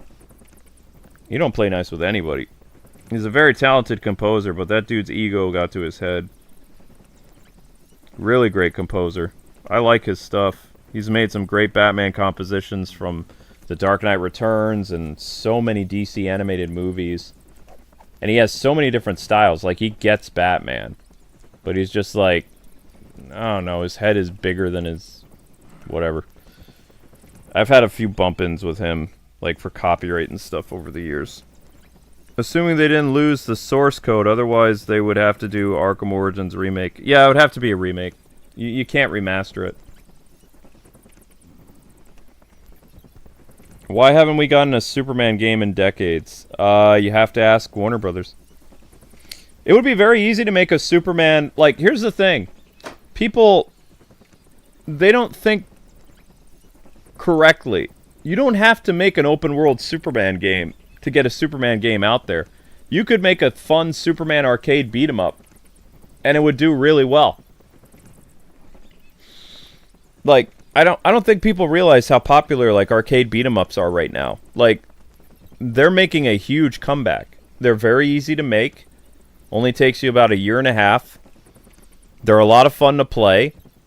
They're reasonably priced. I mean, even He-Man is going to have its own beat-em-up right before the new movie comes out next year. Like, in 2026, we're getting a 1983-inspired TV show beat-em-up that's not fan-made. It's actually made by the people who made or who own the property. And it looks awesome. You know? It only has 4 playable characters. So you could make a Superman game with only 4 playable characters. You could have... you could even make it based after the David Cornsweet Superman. Have him and Supergirl and Guy Gardner or Hawkgirl or something in the game and call it Superman. There you go. Have it take like 2.5 hours to beat the game. And get like T-Loops or somebody to do the music. You know. Pick a couple iconic Superman like bosses for him to fight. Like 7 or 8 villains. From either the Justice League or Superman stuff. And there you go. Done. Why is Origins like that and not the other Arkham games? Because WB Games Montreal is not a very good studio. WB Games Montreal was rushed to get their game out. Like, they copied the... What happened was they took the source code from Arkham City and they expanded it, but they created a lot of problems because the original code for Arkham City wasn't meant to get bigger than it was. So it created a lot of problems with the source code and other stuff. You know, that's what happened. That's why there's a lot of bugs and freezes and all kinds of problems, is because they made Gotham bigger than what it could handle. It wasn't designed to do that. They were trying to build up on a code or a engine that was already pushing its limits to begin with. That's what happened. And they were doing the same thing with Arkham Knight. They took the Arkham Knight engine and they were making the Damian Wayne Batman game, and they expanded on it a little bit more. Not as much as they did with between Arkham City and Arkham Origins. And they had the game running fine, it's just WB canceled it. Probably due to the merger, like, they were becoming Warner Media at that point, and they were no longer Warner AT&T. They became Warner Media. And that's why I'm pretty sure that's why the Arkham Batman Beyond game got canceled. And Josh Keaton was coming in to voice Damian, too. So he talked a lot about some of the stuff about the game. They were getting ready to do voiceover, so they were doing pretty well. And then the game got canceled by Warner Media. After the transition period between Warner AT&T, Time Warner, to Warner Media. That's why mergers suck. I tell you this. Projects, animations, movies, they all get canceled during the transitional phase because the new owners have a completely different roadmap than the roadmap that was in development by the previous owners. They don't tend to honor that. That's why mergers suck. Not only do people lose jobs, but you also lose a lot of creative stuff that's in development. Happens all the time. How are you feeling this Christmas? I'm feeling excited this Christmas. I'm sick this Christmas. I'm, you know, I don't know. I love Christmas, but I don't know how well I'm going to be. You know, this has been a very rough year for me. I don't really have very good health this year. So I was sick all of Christmas last year, but, you know, I have issues with my heart this year, so. I don't know what it's going to be like for Christmas or even next year. I have no idea. That's why I'm hoping that, you know, the heart monitor thing next week all comes back fine. So that, you know, we don't have to worry about stuff. If an Arkham game by Rocksteady is in development, do you think it'll take more than 3 or 4 years to make? Yeah, probably. Unless they remake Arkham. Like, there's rumors that they're going to remake Arkham Asylum, which I hope not. Yep, praying is the best thing you can do. Yep. Disney canceled an awesome-looking Darth Maul game and then bought Lucasfilm. They also canceled 1313. Otherwise, just be the first Christmas. It's a long time you have not played Batman Arkham Origins. I mean, I'll be fine. Arkham Origins is fresh in my mind. This will be my 6th year in a row. Might even be my 7th year. I'd have to look. We have so many playlists for Arkham Origins on this channel. 5 more questions, guys, and then I'm gonna go to bed because it's 1 in the morning. Why don't I want an Asylum remake? Because Rocksteady right now is not capable of making it. Rocksteady is corrupted. You know how basically woke gaming is on its like death throes, like based on what we saw with all the games coming out in 2026. Like, the final nail in the coffin to those activist freaks was Tomb Raider. When you see what Tomb Raider looks like, it's awesome that we're getting 2 Tomb Raider games spaced a year apart, and they're both connected to each other. That's really cool. So you get young Lara Croft looking pretty feisty and, you know, sexy, like she normally does, or used to, in the early 2000s and the 90s. and then they're going to time skip until middle-aged, my age, Lara Croft, with a huge, expansive world that Lara Croft has never gotten to explore before, and they're making her older. So that's kind of cool. The reason why I say woke gaming is dead now is I've seen just tonight in the 3 hours for the Game Awards, every single female character that was showcased, even if she was moderately dressed, was beautiful. She looked appealing, attractive-wise. She wasn't fat. She wasn't, like, super thin, like bony. She didn't look like a man. She looked like a normal woman that you would see if you went out on the street. And most of the women, like they showed too, she wasn't wearing like extensive makeup. She looked fine. She just looked feminine. So all the weird, freakish design females is done. It's over. It's like if somebody was in a coma in 2017 or 2018 when that stuff happened, and they woke up now, actually probably 2019, you wouldn't have missed much because the game industry is not really going to remember that stuff anyway. It was a fad that's going to disappear and no one's going to care. So, I mean, the game industry is going back to how it was. It basically did a save state. That's the easiest way to explain it. It's save stated.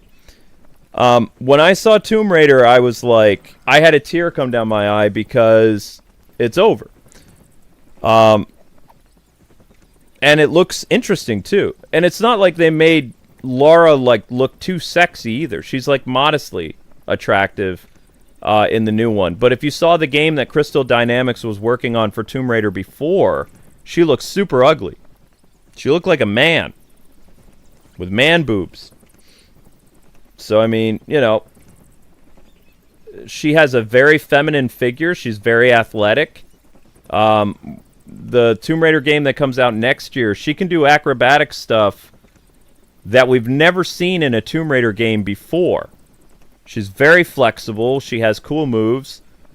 I can't wait to play the game next year in 2026. There's a lot of games from the Game Awards that I'm going to be playing that just look phenomenal. I'm blown away. And they all come out like between January, February, March, April, May, and June. So I have a packed schedule next year compared to this year. 2025, there was hardly any new games I covered. 2024, I covered 57 brand new games in 2024. Do you know how many new releases I covered in 2025? 31. That's it. I usually do anywhere between 50 to 60 new releases a year. 31 new games between Switch 2, PS5, and Steam Deck. That's horrible because I make my money based on bringing in an audience to see brand new games. And I was stifled because I had to go back and look at games that I covered 6 years ago, 7 years ago, all kinds of stuff. Like, I still ended up doing 50 games this year for the channel, but 25 of those were all old games. And I'm not even done with the month of December yet. I have 4 or 5 playthroughs left that I'll be doing, and they're all based on old games. I'm going to be doing Marvel Ultimate Alliance 3 this weekend. Then I'm doing Arkham Origins. Then I'm doing Miles Morales again. Then I'm doing some other game before the end of the year.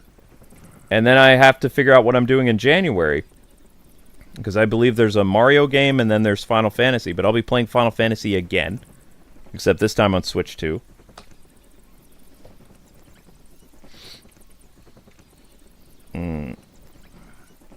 Noteworthy new... Yeah, there's a lot of noteworthy new games I'm excited about. Yep. Why is there hardly any big main IP games for PS5? That is the question of the day. It's always been like that. I want to see a new Batman Arkham game from Rocksteady, not a remake of Arkham Asylum. Same. But the problem is, Rocksteady's corrupted. Like, there are a couple game developers that are still going to try to act like it's 2020, like during the pandemic. They're going to push a lot of weird activist nonsense. Rocksteady, unfortunately, is one of those people. Like, they have a bad narrative director, they have bad writers, and they have people that are constantly fighting with gamers on Twitter. So if you ask me if the new Batman game is going to be good, no. It'll probably have the same narrative choices that the Suicide Squad that we all hated had. Because these people, they're creatures of habit. They don't change. They don't change. They don't look inward and see the mistakes that they've made. They look at us, the gamers, and they point fingers at us for the Suicide Squad failing, when they can't even fathom that the reason the Suicide Squad failed was based on their choices and their actions, is why gamers rejected them. They don't believe that. They believe we, the gamers, are at fault for the Suicide Squad failing. They have no tact, they have no decency, and they have no honor. So, no, Rocksteady is not capable anymore of making a good Batman game because they are still stuck in the past. The game industry is moving forward back to the save state from, almost 7 years ago. Attractive female characters, great storylines, no political nonsense. Everything looks fun. Everything looks unique and different. And they're even resurrecting franchises like Mega Man and all kinds of stuff, It's a good time to be a gamer again if you just want to enjoy video games with no nonsense. No American drivel political BS. That's all gone. No body types, no whatever. And that's all we ever wanted. That's the thing. The culture war never needed to happen. They brought the culture war to us when they made too many changes. Before, everybody was just minding their own business and playing games. They came into our space. This is why I'm a gatekeeper. They came into our space, we allowed them in, and then we left them unchecked, and they almost burned the industry to the ground. In 7 years. Billions of dollars in losses. So many companies shut down. And it's all the woke people's fault. It is, too. So, moving forward, everything's going to be better, but, we suffered a lot of casualties. There were a lot of good studios that went under. We lost a lot of good developers and designers and all kinds of stuff during all this nonsense and cancel culture and all this BS. It's bad. Most people won't remember it. I'll always remember it because I got swatted twice by these asshats.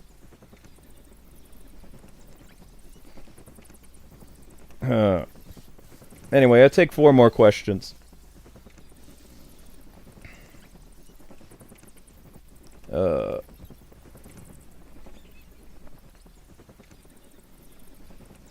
Can you answer my question before you go? If it was up to you, what studios would you recommend WP to go to make a Superman game? Avalanche. Avalanche could make a Superman game because they understand the flight mechanics. Did you play Hogwarts Legacy? Yeah, if you think about it, Chad, I got swatted for nothing because the game industry isn't becoming like what they thought it was going to be. Cancel culture is dead. I was almost killed for no reason because the game industry switched back.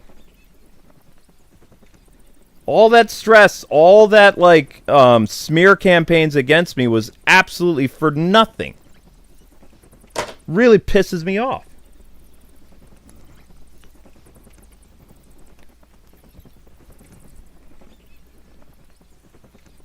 I went through essentially a war with these people for absolutely nothing. And I was cyber attacked for 5 years. All those denial of service attacks ruining my streams, there was no reason for it. Whatever. Yeah, I'm gonna rest soon, I know.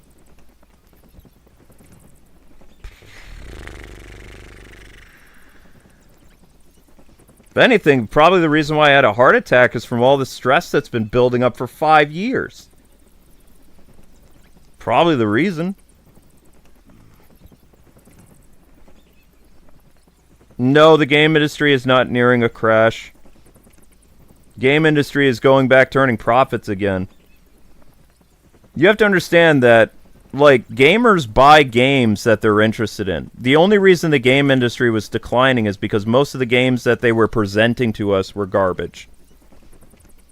I've seen everybody on Twitter and social media praising all the new games that are coming out, and most likely gamers are going to buy all those. The Star Wars Pod Racer 2, the Star Wars Knights of the Old Republic coming back, Mega Man. These are all things. Gamers are people that don't have money, but they spend money anyway.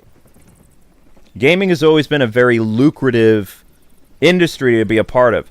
The only reason that we suffered for so long was because of the activists. 7 years. It's almost like a biblical thing. 7 years in the desert. Wow, that's actually freaky how that works. Because the Israelites were wandering around in the desert for 7 years, blind. You know, God did stuff to them and said, you can't go into the promised land for 7 years.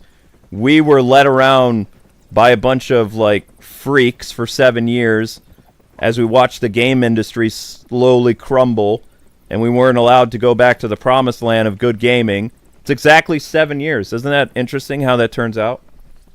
It's like a parable.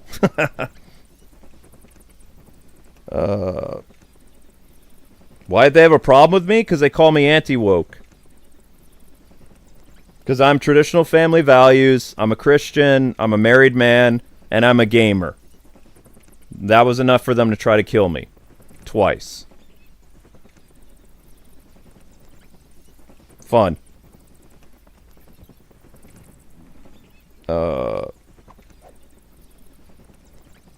It's so hard to get into any new games for a while. Since 2018, I only bought the first Ghost of Tsushima. Now in 2026, we get Lego Batman. Yeah, well, I mean, most of the games that have come out in the last 7 years haven't really been worth it. Like, you have to understand, it's my job as a streamer to look at new games. But people ask me all the time, they're like, do you remember this game that came out in 2020? It's like, not really.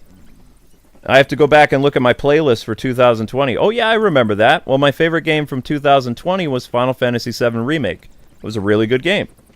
And then I look at my 2021 playlist. Like, from 2020 to 2025, it was blah. There was some good games, but not that many. There was, like, a trickle of good games the past 5 years. That's not how the game industry works. Game industry needs a constant stream of good stuff.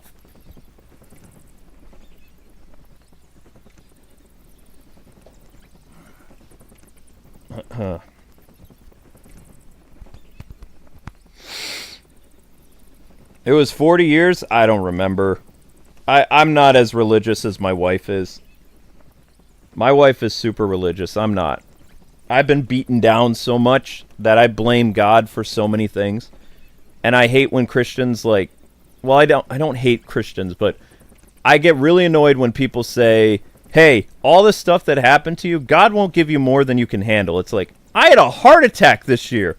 What's left? I'm going to have a frickin' plane drop on my house? It's like, how much more can I handle? Because obviously I can't. They're always telling me, oh, you can handle so much more. It's like, really? I almost died this year, dude. What? I think my stress level is way beyond where it should be. So I don't like that. I don't like when Christians say that to me. It not only hurts my feelings, but it's like, what do they think I am, Superman? I can't handle all that. I had death threats for 5 years. I had 2 swatting attempts with guns pulled on me from police. That was fun. In my house. Health concerns. Finance problems. Cyber attacks. Costly equipment to deal with cyber attacks. Smear campaigns. Losing subscribers. All of it was for nothing. The last 5 years was for nothing. It amounted to nothing. The shadow banning, all that stuff.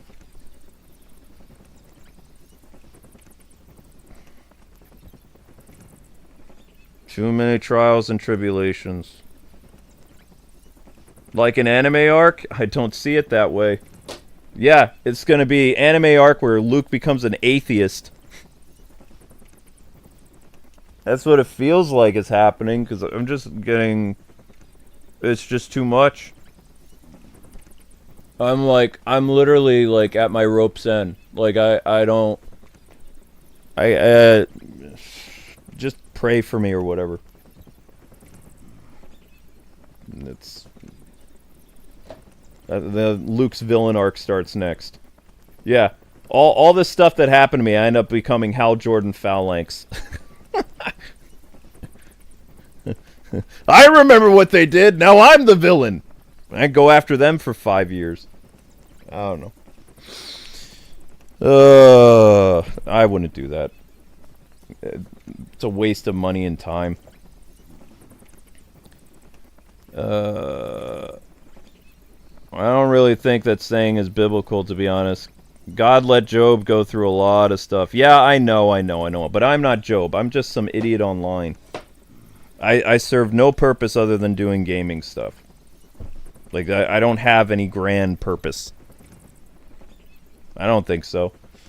I can't really do much good for the world being shadow banned anyway. I don't pick up a lot of new people. I have people that remember me and they trickle in every once in a while. It's not like we have, like, I'm a good example to kids anymore because kids can't even find me anyway. And kids aren't really on YouTube anyway. They're on TikTok.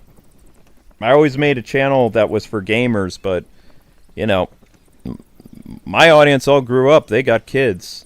They've got wife, family, you know, jobs, things like that. They all aged. I aged. I aged a lot.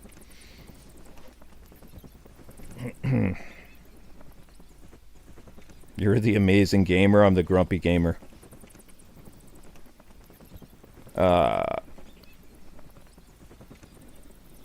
Life is a test. Well, for me, life is a joke, but that's besides the point. If there are on YouTube, they're watching Mr. Beast. Yeah.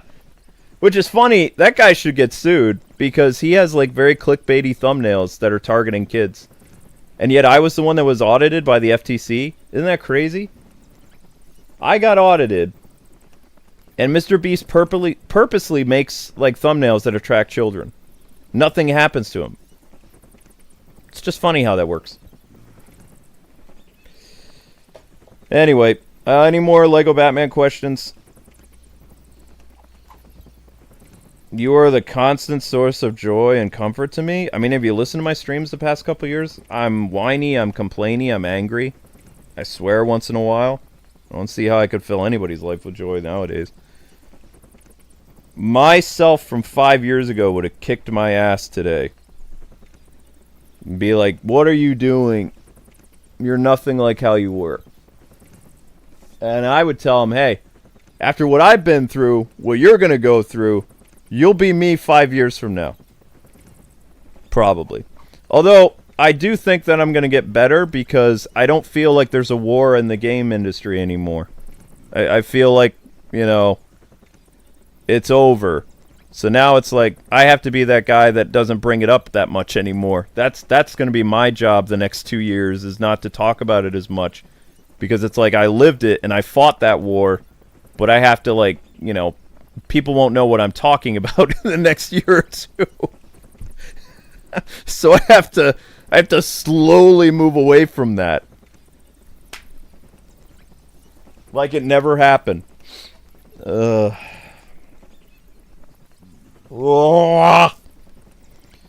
you think there will be a deluxe and normal physical editions of Lego Batman? I told you there is. There is a there's a gold edition and there's a regular edition. Regular edition is regular edition is $70. Gold edition is $90. Gold edition, you get to become a paid beta tester for 3 days playing the game. You get access to the Arkham Batman skins, Batman Beyond skins. I don't know what party skins are. I don't know what that is. I don't think anybody knows what Music Party is. Maybe Music Meister? I don't know. What was my favorite Lego Batman soundtrack? The first game. Thoughts on James Gunn's Supergirl? Advise 2 old K-Wing if you have a chance. Advice? 2 old K-Wing if you have a chance? What do you mean advice? What advice you got for me, Chad? Oh, old Kwing gives advice to young me? Nah. You've inspired a lot of us. That's very sweet. Days is young, Luke, but as I'm no longer a vampire. I will pray you find your faith again. I still have my faith. I'm angry. I'm angry and I'm beaten down. I say that I'm gonna give it all up sometimes and just become an atheist, but I know better. And I know in my heart that it's not true. I'm angry. I'm angry, I'm hurt, I'm beaten down. I almost died. And I almost died alone, which is terrifying. And now I have to wear a heart monitor and all this other stuff, and I'm not getting better. Or I am getting better, and I'm waking up with like a pulse of 150, like several times a night. Something like that. And I'm not old enough for this to happen.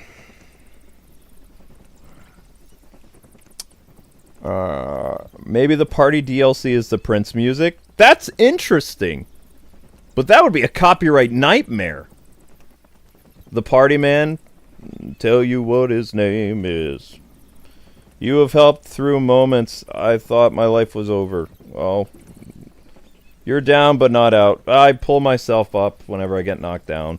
It's a martial arts thing. You get knocked down, you get up again. As long as you can still stand, you stand. That's what my sensei taught me. And it's like my favorite quote from Michael Caine. Why do we fall, sir? So we can learn to pick ourselves up again. It's my favorite quote from Batman Begins. It's like a life quote.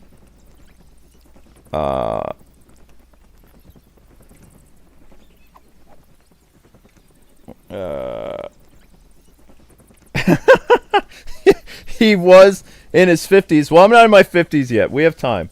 I'm just playing. I haven't set up any streams for tomorrow.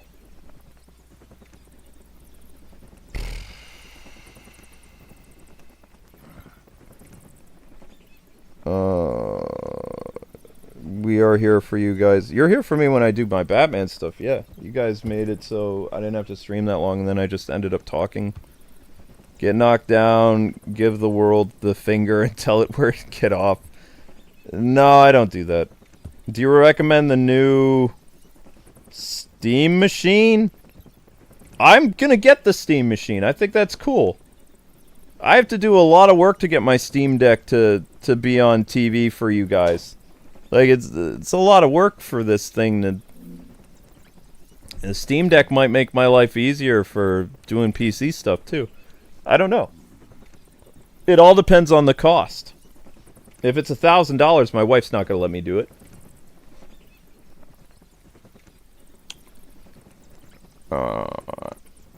We do love your Batman stuff. I'm so knee-deep in Batman stuff, I can never get out of it. I can never escape it. But I do get excited when, like, new Batman content actually makes me feel happy. So the Lego Batman game, my head is firing on all cylinders about what I'm gonna do. So that gets me excited. So I think we're gonna see a rebirth of the 01 channel if it's still partnered with YouTube. Probably. Because I have a lot of ideas for that channel, like incorporating the reason I was able to successfully have two channels making income is I was piggybacking off each other. I was pulling a normal boots between two channels, doing lore, sending people over to the other channel to watch a walkthrough, doing versus videos with Injustice, doing the full playthrough on the 01 channel. You want to see the versus videos, you have to go to the Let's Play channel. You want to see the walkthrough, you have to go to the 01 channel. It was that kind of stuff. So it's going to be similar to that again. It's like you want to see certain lore stuff, it'll be on the 01 channel. If you want to see the walkthrough or whatever, or the live stream series, it'll be on the Let's Play channel. So it'll be simultaneous content on both channels going boom, boom, boom, boom, boom, boom, boom. That was the successful way to earn money on YouTube for many, many years. But with the YouTube algorithm now, I don't know. Give it a shot. We'll see what happens, right? That's all I can do.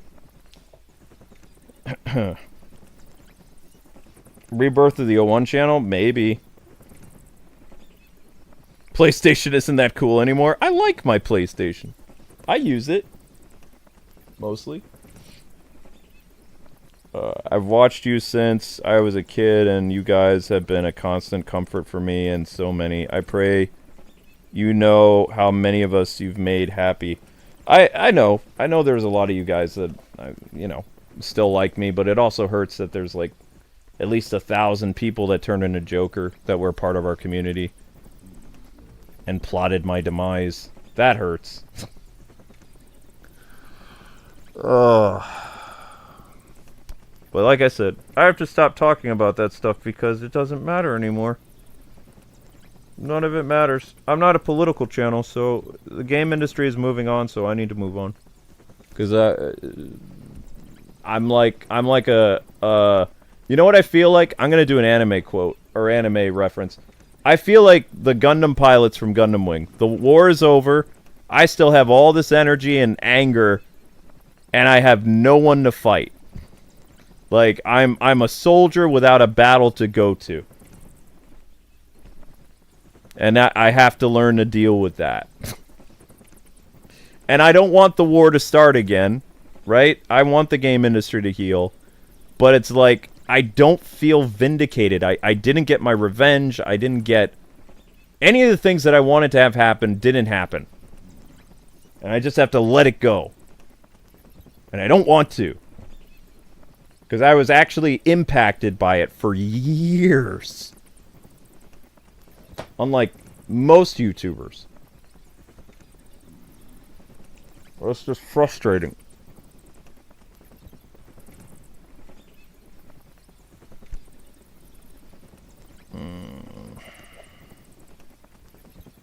Yeah, we can try to rebirth the O1 channel. I mean, give it the old college try, right?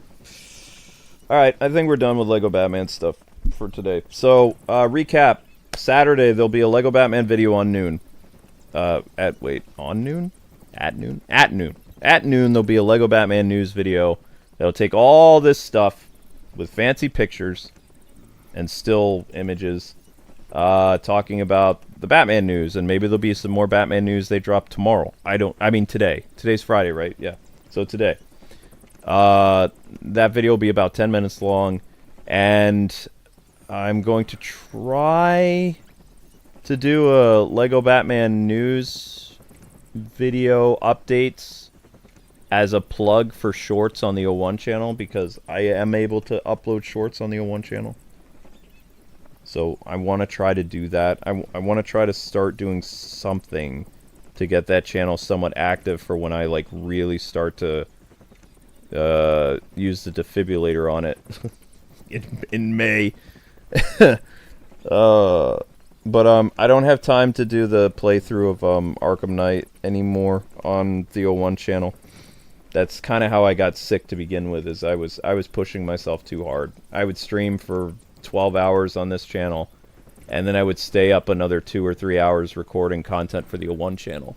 And that's how I ran into health problems, so I'm usually done working now by 2 or 3 in the morning. I don't stay up until like 6 or 7 anymore, which makes it hard to make content on the O1 channel, so sorry about that. But I'll find a way of making it work in May. You know, work harder, not smart. Like, I have a feeling that most of the Batman videos will get 1,000 views relatively quickly. So I won't have to stream as long, which will give me more time to make content. That's the thing I want you guys to pray for more than anything. Is the only way for me to get my health back is my streams can't be 5 hours each. Like, that is going to kill me. that is going to kill... Probably. So... And I know YouTube's suppressing stuff, so those of you that are religious, that's the most important thing. I need like 50 people to pray that our streams will get 1,000 views before the 4-hour mark, like starting tomorrow. Because it's very hard for me to stream like 11 hours between just only 2 streams, as opposed to I did 4 streams for like 9 hours a day for years, and I can't do that anymore. Because there's no way I can do a 5-hour stream, then another 5-hour stream, and then another 5-hour stream. That's 15 hours. Doesn't work. My body would not hold out for that. Okay. So, yeah. You guys have a great night. Wish things could go back to how they were before 2020. That would be nice, but shadow ban.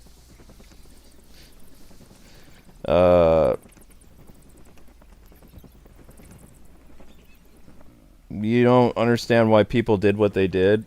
They weren't gamers. That's the problem. The reason why I took such an offense is that they weren't gamers. They came from backgrounds of liberal arts degrees, journalism degrees, writing degrees, and they hated gamers, they hated our culture, and yet they got into positions of power in the game industry. And they basically got rid of all the good, talented people and morphed our industry into like a Frankenstein monster for 7 years. And a lot of them they never played a video game. They didn't understand gaming culture. They don't understand gaming memes. They were strangers in our industry that were trying to destroy our industry. And when people stood out and defended our industry, you know, they got really nasty and they would call us all kinds of names, and then they would do cancel culture. They're nasty people. There's some, like, I've known a lot of people in my life, and the game industry was a very calm, chill, fun place 20 years ago. Like, everybody respected each other. Even rival publications, we all got along. We ate dinner together. We went to the same events. We hung out in press rooms, shared pictures of family and friends, and talked about our favorite games. Or, you know, if we were struggling with something, we'd pass tips along. It was a very small, niched industry. When the woke people got involved with it, they started to turn everybody against each other. So instead of this big happy family, now you had like two clashing sides, and them, the antagonists, the activists, pushing people further apart and making people who were once friends mortal enemies that hate each other over stupid reasons. And, you know, the game industry basically lost its soul. And Japan, they started to go along with stuff because they thought that the global market is what was going on in America. So them, like, changing body types and pushing certain storytelling between, you know, non-straight couples and things like that. They thought that was all, like, happening all over the world. And in Japan, consultant agencies, they soundboard gamers. Like, in Japan, a consultant agency is different than consulting agencies in America. Like, a consultant agency in Japan, which Japanese people and developers are known for, they basically do a consensus of different gamers they talk to, and that's how they formulate their opinion about something. Whereas in America, the woke people were the consultant agency that were bullying and harassing people without ever asking for feedback from the gamers. They said they represented us, but there was no representation for us. So Japan was blinded for years thinking that consultant groups were the same as their consultant agencies. And it created this huge mess, which is over now. So again, it doesn't matter. But that's what happened. Japanese people are very trusting, and Japanese people don't like confrontation. So they just let the woke people do whatever they wanted. Pretty much. Until last year, when they lost a lot of money and their shareholders hit the roof. And that's why in 2025 there was so many firing of American and Western companies in Europe and France and all this other stuff, is because Japan woke up and Japan was pissed. So Japan, like, went scorched earth on, like, so many Western countries. And they still are. There's still people, there'll be people before Christmas that are going to lose their jobs. There's still game studios that are closing. It's not, we're in the aftermath now. This is like prisoners of war type thing after the war is over. Like, Japan is still scorched earth. Japan won't be done with its, you know, payback on Western civilization probably until the middle of 2026. Like, they're mad. Their shareholders are mad. Their franchises are like, they're never going to let American companies handle their franchises the same way. That's over. They're going to be very protective of their intellectual properties from now on. with Final Fantasy, Mega Man. You watch. Like, that stuff's over. And rightly so. But, yep. Become a horror YouTuber. Easiest way to get views. I hate horror. I can't do horror. Square Enix regrets leaving Japan. Yep. Alright. Win for Japan, lol. Not really, because, like I said, Japanese people don't like confrontation. Japanese people are very polite.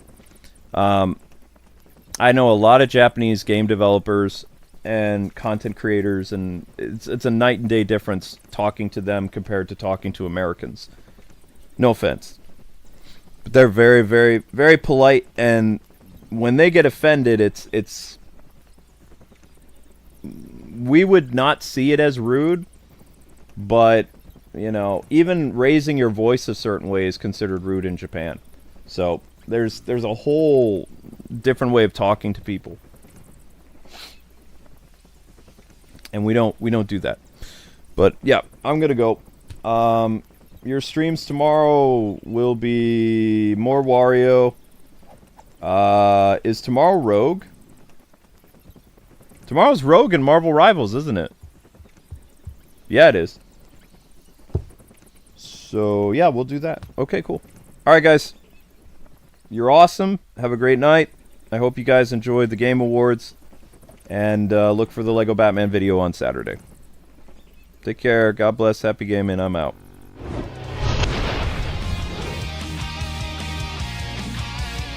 Yeah, so Rogue is tomorrow. I don't know what thumbnail made.